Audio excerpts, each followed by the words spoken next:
Everyone, my name is Rishini and I'm the Careers Director for Tubes.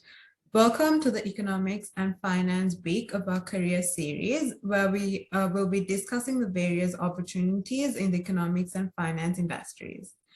So today we have a special guest, Dr. Joaquin Vespignani, the Associate Professor in Economics and Finance at the University of Tasmania, among the many other roles he holds in the industry, which we will learn about shortly.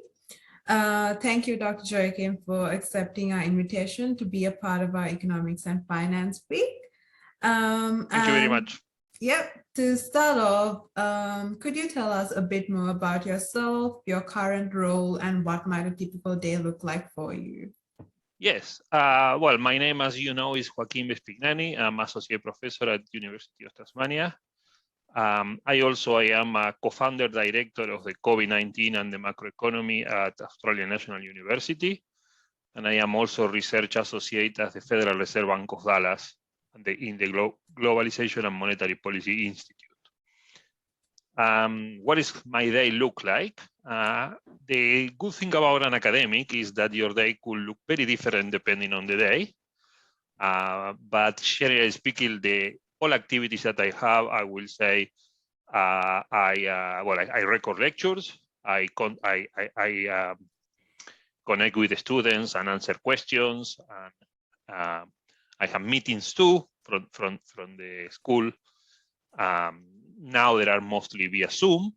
And also I have the more enjoyable part for me is when I meet at night via Zoom with my co-authors. I have co-authors in Italy, in Spain, in Australia, and also in the United States. And that's why I always meet with them via Zoom to discuss research issues. Yeah, that's how my day looks. I mean, every day is different, but I enjoy very much all the activities. I also generally I present in workshops and around Tasmania, around Australia, and lately via Zoom because we have the travel restriction that is still somehow there. And maybe the future will be more distance anyway, and we will keep doing things via Zoom. Thank you. So throughout your career, I'm sure you've had many achievements and highlights, but if you had to pick one, what would you say your highlight of your career in finance and economics? Well, I can point to different ones. One is in the industry. I was a chief economist for Australia and New Zealand for Barclays Investment Capital. That's a position that I got straight after my PhD in economics. Barclays was looking for someone in Australia that could build all the macroeconometrics model for Australia and be the chief economist for Australia and New Zealand, basically based in Sydney. And because my PhD was basically on monetary policy, they hired me, and that was a very exciting opportunity that I had for 3 years, where I had the opportunity to work in London, in Singapore, and travel all around the world too. Yes, and then later Barclays left Australia, but yeah, that was very exciting. Probably my more exciting opportunities in the private sector. And as an academic, I mean, I think that my job is great. I have the opportunity to interact with very smart students, undergraduate students, postgraduate students, PhD students, and that is very good because you can understand different backgrounds, different generations, how they think, how they interact. And yes, that is a very exciting part of my job, which I'm not sure if it's a highlight, but is the part I enjoy the most. I also was head of the discipline of economic and finance between 2017 and 2018. I was very challenging times as a head of a discipline of 22 academics. But I enjoy very much the interaction and the opportunity that I have to share with others. Yeah. Definitely. I think you already touched upon this next question, but what do you enjoy most about working in the industry? In the industry, you mean in Barclays? I mean, when I was in the private sector or in academia? In the academic, yeah. Okay, in academia, it's just the opportunity to interact with very smart students and colleagues, and you learn every day something new. But I have to say that also in the industry, what we call it, is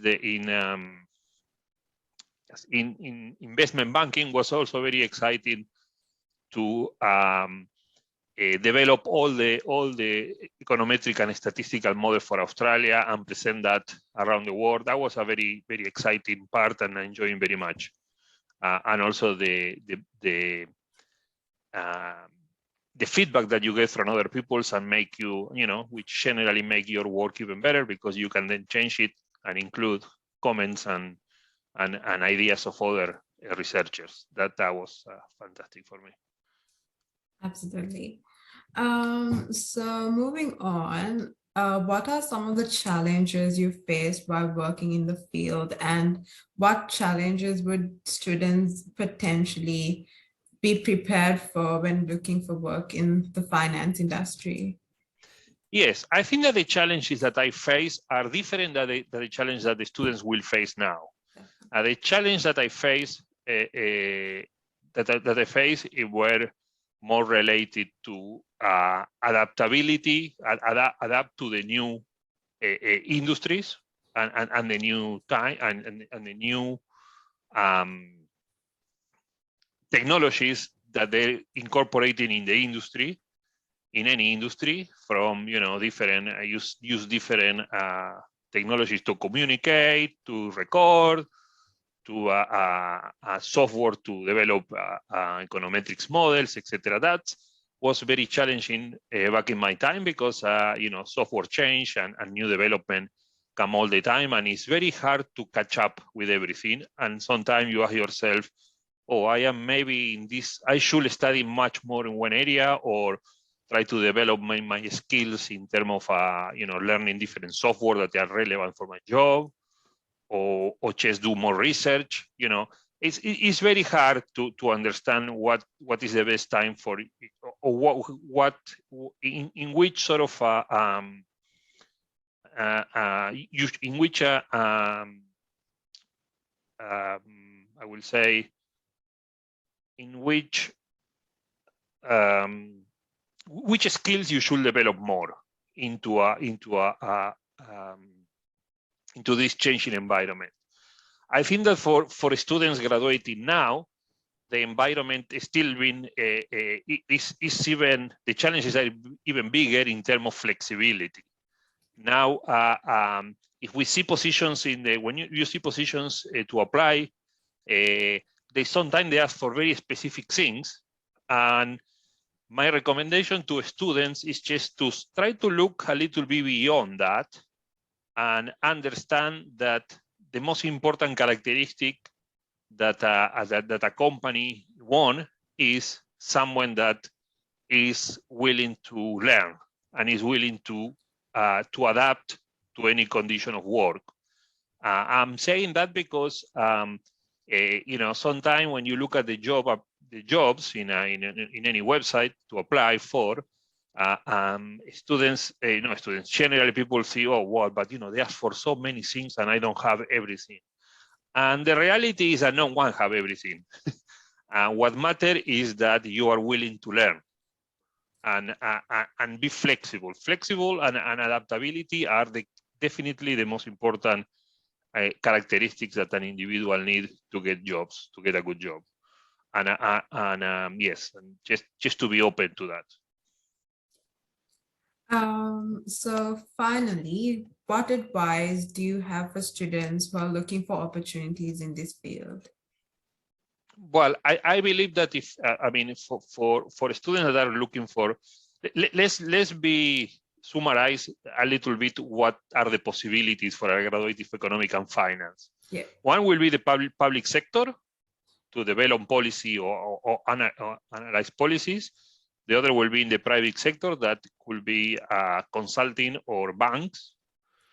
And then the other will be academia, which require more education because generally you require a PhD.